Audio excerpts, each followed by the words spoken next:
Greetings, adventurers, my friends. So this is where we are with the bow at the moment, and I'm gonna go through the process that I've already done, and then I'm gonna get into the footage of me finishing it. So this bow is probably, I think it's 37, 38 inches, something like that. It's very, very short. I have no idea what kind of tree it is made out of. I went into the woods. This is a green bow, so it's made from brand new wood. I'm not really seasoning it or anything. I'm just gonna sort of heat it up to strengthen a little bit when I'm fully done carving it.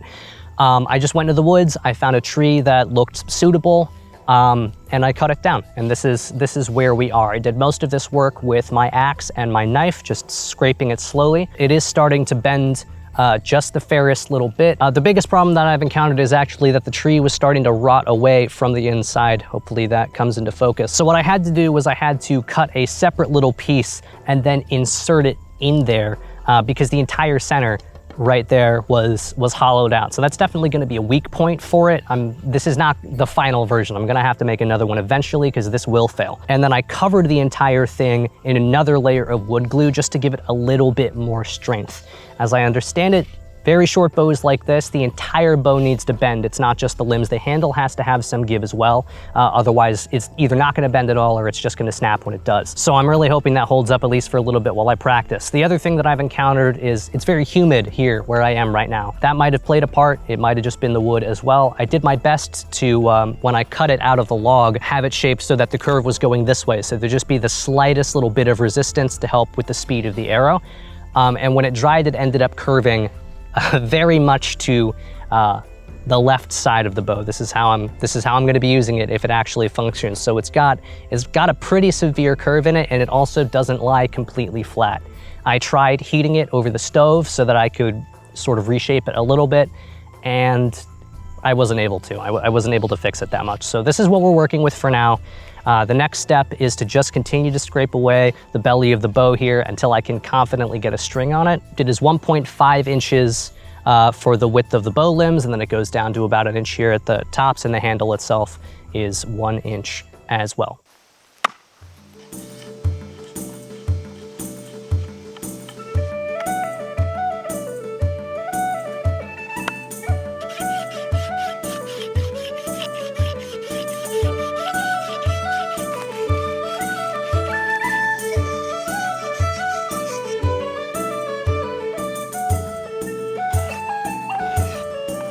I want the bow to be done now so I can use it. It is bending. I can see where there's a couple hinges, but I've been working those out. I've got this really big knot right here by the handle that I'm having to contend with, but it hasn't actually caused that big of an issue yet.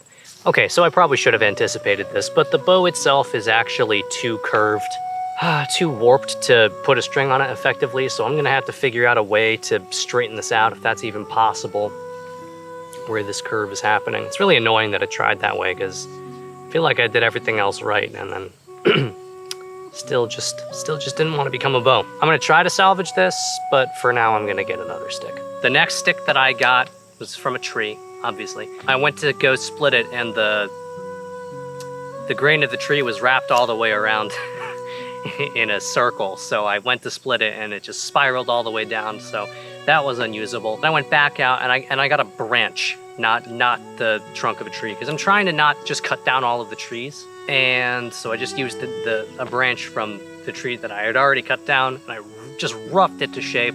And I know that I should be practicing patience with this and that I should enjoy the process. But the reason I'm getting impatient is because the reason I'm doing this is not because I just intrinsically want to know how to make a bow. Like, it's cool to know, it's nice to know that I'd be able to do that if like my life depended on it maybe. I mean, I wouldn't be able to do it because I clearly can't do it yet. But it's a nice skill to know, but the real reason I want to do is just because I want to do archery with a bow that's like real. And I can't afford to spend $1,000 on like an Osage orange handcrafted bow. So I figured I can just try to do it myself, and it's just taking forever. So I'm just gonna practice some archery, and I need to take a break and reset my brain.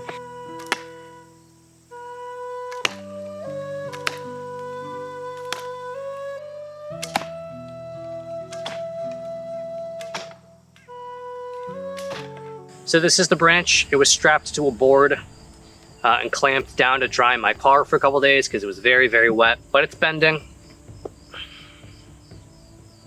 Not very evenly, but we'll see what we can do with this because I just want to get something that I can shoot. Alright, I did a light sanding. I can get a string on it, it's bending enough, so I'm just gonna do that.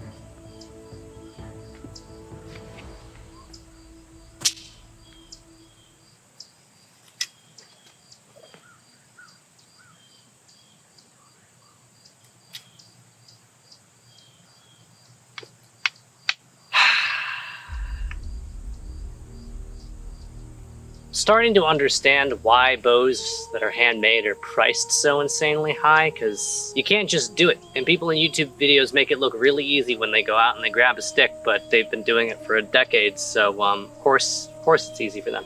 We're reaching that point where this is one of those projects that has ceased to be fun for me and is more just tedious at this point. And that's never good, because I'm never going to do work if I'm annoyed at what it is that I'm doing. Because what I really want to be doing is just practicing archery. If you can't see this, I may just have to buy a bow and work with what I have for now. My bowstring broke the other day on the bow that I normally use, so I have only my modern recurve bow to practice with. It's a nice bow, it just doesn't really look good on videos, and I can't shoot with it the same way because it's got a modern arrow shelf, so I can't sort of switch back and forth between sides, but it may just be what it is for now, because this, I'm like genuinely really starting to get annoyed at myself, mostly. I don't even think there's a part of this that's salvageable to turn into something else, so. So I mean, it's a very, very modern recurve bow. It's because I bought this way before I knew I was going to be doing videos or anything like that. It's probably an 8-year-old bow. The flemishing is actually starting to knot up and spiral off of the bowstring. And I've got 2 arrows left where the nocks aren't completely destroyed and the tips haven't fallen out yet. So I'm gonna have to take a trip to the store or the internet or something. Ah, yes. I took a break with that and put it in my car so that it could dry, so that I could like let my brain reset, come back to this project with a fresh mind. And then like immediately I started to get annoyed. Bow making might just not be for me.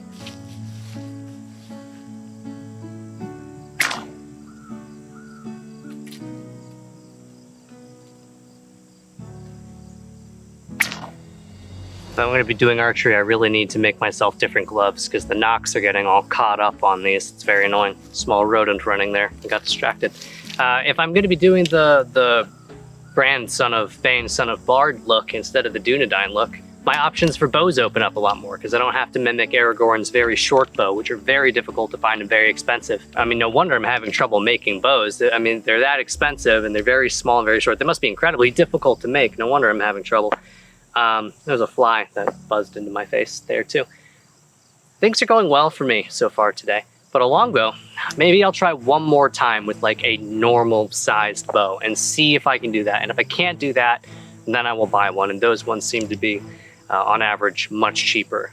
And I won't be able to carry it as easily. I won't be able to say that I have Aragorn's bow and that I'm able to travel light with it or whatever, but there's something very impressive about having a really big bow.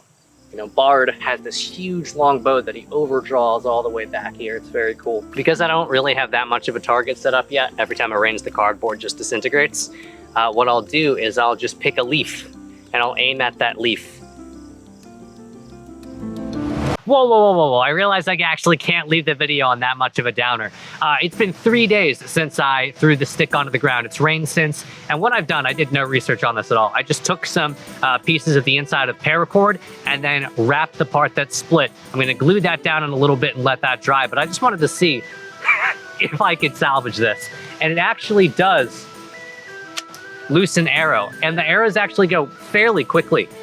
So there is hope. There is always hope. Maybe not in this specific bow, but at least in my faith in myself for this project. The bow's got character, that's for sure. We may make this work yet.